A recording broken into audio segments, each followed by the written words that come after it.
और अंडमान निकोबार के हैवलॉक और नील द्वीप में फंसे 200 सैलानियों का रेस्क्यू कर लिया गया है। कोस्ट गार्ड के जहाजों के जरिए इन 200 लोगों को बचाया गया है। नेवी के 6 जहाज और एयरफोर्स के 3 हेलीकॉप्टर भी रेस्क्यू ऑपरेशन में जुटे हुए हैं। यहाँ खराब मौसम के चलते करीब 1400 सैलानी हैवलॉक और नील द्वीप में फंसे गए थे। अब नेवी, एयरफोर्स और कोस्ट गार्ड के जवान मिलकर इन लोगों को बचाने के अभियान में जुटे हैं। आपको बता दें, मौसम खराब होने की वजह से हैवलॉक आइलैंड और नील आइलैंड में सैलानी फंस गए थे। 1400 जिन्हें बचाने की कोशिश लगातार जारी है।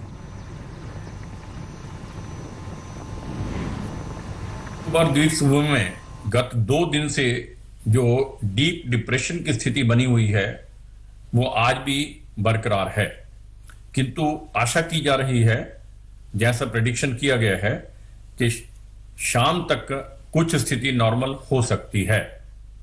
इस बीच में मैं ये कहना चाहता हूं कि पूरे आइलैंड्स के अंदर एक भी ऐसी कोई वारदात नहीं हुई है जिसमें जान या माल का कोई नुकसान हुआ हो।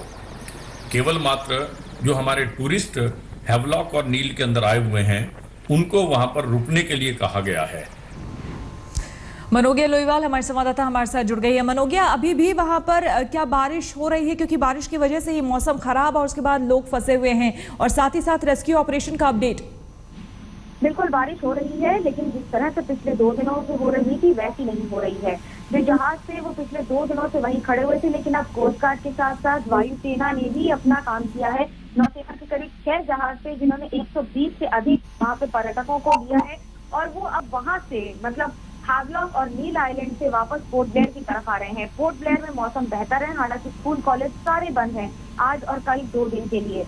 महत्वपूर्ण बात यह है कि टूरिस्ट को पिछले 2 दिन से जो भी खाना या जो भी खर्चा हो रहा था वो राज्य सरकार ने बोला था कि सारे होटल्स वहन करेंगे और किसी भी तरह से उनसे खर्चा नहीं लिया जाएगा। लेकिन जिस तरह की जद्दोजहद चल रही थी कि कितनी जल्दी वो वापस एक बेहतर सुरक्षित स्थान पर आ सके, वो अब कम से कम स्थिति सुधरती नजर आ रही है। चलिए, बहुत बहुत शुक्रिया आपका मनोगिया तमाम जानकारी के लिए।